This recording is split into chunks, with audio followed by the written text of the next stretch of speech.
வணக்கம் மக்களே, இது ஆச்சரியங்களின் அணிவகுப்பு 12 டக்கர். தமிழ் சினிமாவோட குணச்சித்திர நடிகை அப்படின்னு ஒரு லிஸ்ட் எடுத்தோம்னா அதுல கண்டிப்பா காந்திமதி அவர்கள் இருப்பாங்க. அவங்கள பத்தின 12 டக்கரான தகவல்கள் உங்களுக்காக.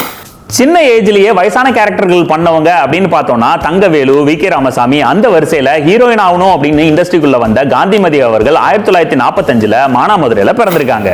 கிராமப்புறங்கள்ல பாத்தீங்கன்னா அந்த காலகட்டத்தில் மிகப்பெரிய பொழுதுபோக்கு அப்படின்னா கூத்து தான்.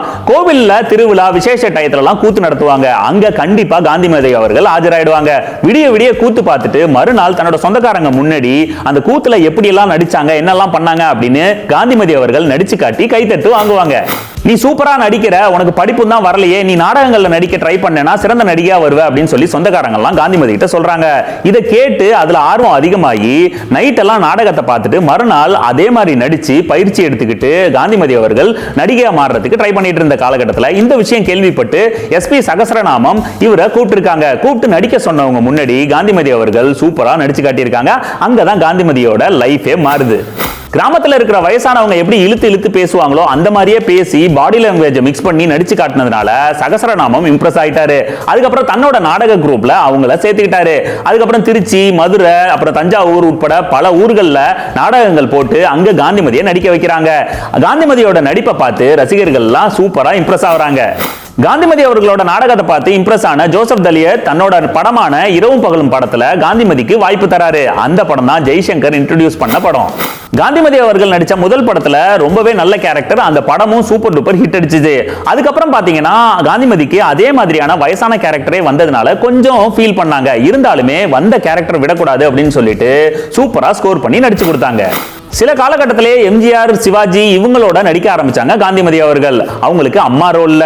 ஆனாலும் நிறைய பேர் வான் பண்ணாங்க, உன் கெரியரே ஸ்பாயில் ஆயிடும். ஆனா நான் சினிமால தான் இருந்தாகணும், அதனால கிடைக்கிற ரோலை நான் பண்ணுவேன் அப்படின்னு சொல்லிட்டு நிறைய நடிகர்களுக்கு அம்மா ரோலே பண்ணியிருக்காங்க. இவங்க சின்ன வயசா இருந்தாலும் ஒரு சில சீனுக்கு மட்டுமே நடிச்சுக்கிட்டு இருந்த காந்திமதி அவர்களோட கெரியரையே உச்சாணி கும்பல கொண்டு போய் வச்ச படம் தான் 16 வயதினிலே. அந்த படத்துல குருவம்மா கேரக்டர் பண்ணியிருப்பாங்க. அந்த படத்துல குருவம்மாவா இவங்க வாழ்ந்திருப்பாங்கன்னு தான் சொல்லணும். அவங்க வசன உச்சரிப்பு, மாடுலேஷன், பாடி லாங்குவேஜ்னு வேற லெவல்ல நடிச்சிருப்பாங்க. சூப்பரா இருக்கும். 16 வயதினிலே சக்சஸுக்கு அப்புறம் இன்று போய் நாளை வா, சுவரில்லாத சித்திரங்கள், கிழக்கே போகும் ரயில் உட்பட பல படங்கள்ல அம்மாவா, அண்ணியா நடிச்சு ஒரு ஃபேமஸான குணச்சித்திர நடிகை அப்படின்னு பேர் எடுத்தாங்க. குறிப்பா மாந்தோப்பு கிளியே அப்படின்ற படத்துல இவங்களோட நடிப்பு உலக லெவல்ல ஃபேமஸ் ஆச்சு. அக்கா, அம்மா, அண்ணி, கால்கள்னு எந்த கேரக்டர் கொடுத்தாலும் காந்திமதி அவர்கள் பிச்சு பெடல் எடுப்பாங்கன்னு எல்லாருக்குமே தெரியும். இவங்கள்ட்ட ஒரு ஸ்பெஷாலிட்டி இருக்கு. மதுரை பாஷை, கோயம்புத்தூர் பாஷை, சென்னை பாஷைன்னு எல்லா பாஷையும் அந்த வட்டார வழக்க கரெக்டா பேசுவாங்க.